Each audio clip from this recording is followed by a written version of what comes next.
Hello বন্ধুরা, আপনারা কে কীরকম আছেন? আজ আমি আপনাদেরকে প্রন সল্ট অ্যান্ড পেপারের রেসিপি শেয়ার করব। এখানে আমি চিংড়ি মাছ নিয়েছি, এগুলোকে ভালো করে ধুয়ে পরিষ্কার করে নিয়েছি। এর ভেতরে আমি 2-3 কোয়া রসুনকে আমি কুড়ে নেব।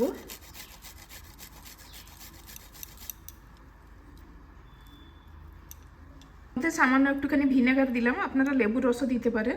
গোলমরিচের গুঁড়ো, স্বাদ মতো নুন, কর্নফ্লাওয়ার, খুব ভালো করে আমি মেখে নেব।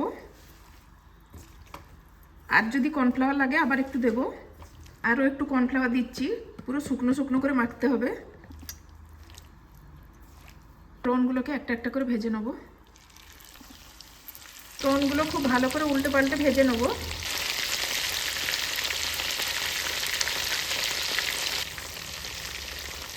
প্রনগুলো ভাজা হয়ে গেছে, এখন আমি তুলে রাখবো। এখানে আমি পেঁয়াজ, ক্যাপসিকাম, কাঁচা লঙ্কা, আদা, স্প্রিং অনিয়ন কুচিয়ে নিয়েছি।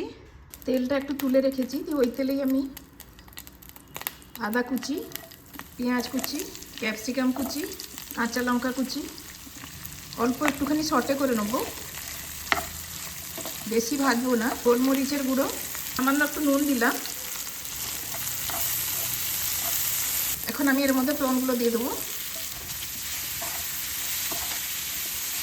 স্প্রিং অনিয়ন,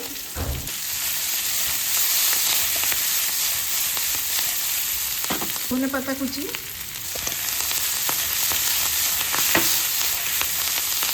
প্রনটা আমাদের হয়ে গেছে। এখন আমি গ্যাস বন্ধ করে দেবো। আপনাদের যদি এই প্রন সল্ট অ্যান্ড পেপারের রেসিপিটি ভালো লেগে থাকে তাহলে প্লিজ লাইক, শেয়ার আর কমেন্ট করে দিবেন।